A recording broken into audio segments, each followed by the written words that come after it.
Exodus 3:1 says Moses was keeping the flock of his father-in-law. Wait a minute now. Moses, the great lawgiver, was doing what? Keeping the flock for his father-in-law. Jethro, the priest of Midian. And he led his flock to the west side of the wilderness and came to Oreb, the mountain of God. Y'all, if he's keeping the flock, that means he was a shepherd. Stinky, dirty shepherd of sheep. That's a skill set that he had to learn.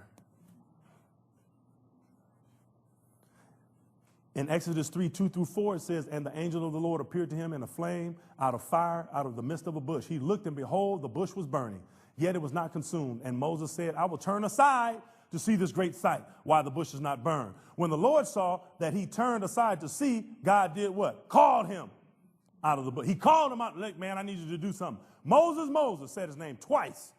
And he said, here I am. That was an assignment. So he's working in the field, earthly purpose, skill. He gets called by God, eternal purpose, assignment. You see it? That's what happens to you.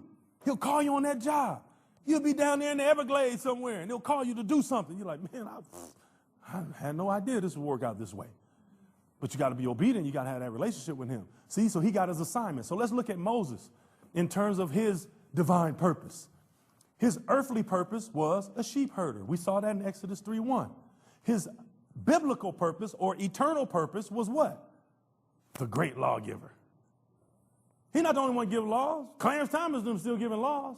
It's shared from eternity, for eternity, through eternity, landed on you if you're a judge right now, or a lawmaker, or a senator, or whoever makes the laws. Got it? He was a leader. He coined the commandments, the 10 commandments. He wrote the commandments as God gave them to him, but a lot of people write commandments. A lot of people write laws. A lot of people write things that we're supposed to follow. Because what? It's an eternal purpose that we all share. But it took faith and obedience. So what was Moses' divine purpose? Here it is, Brother Perryman. Stay with me, brother. Watch this. His divine purpose was to lead the children of Israel out of Egypt and into the promised land. Remember, we talked about that. He didn't fulfill it. Don't leave this earth having not fulfilled God's purpose for your life.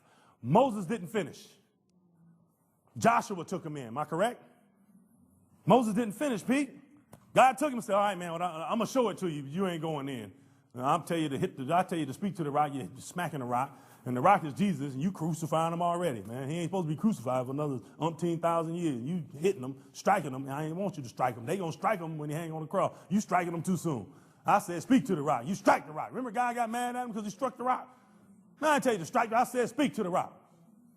You hitting the rock. Ta, ta, ta. You're beating Jesus already. You're crucifying him too soon.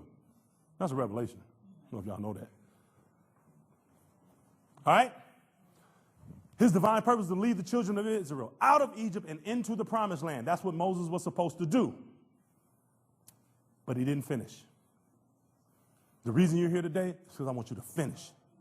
And remember, finishing doesn't mean you get to it and you're like, I've done it. Finishing says, I'm doing it every day. Whatever he tells me to do, I'm doing it. And one day I'm going to be all in his purpose for my life, doing things every day. On a bigger and greater scale, Demond. On a bigger and greater scale.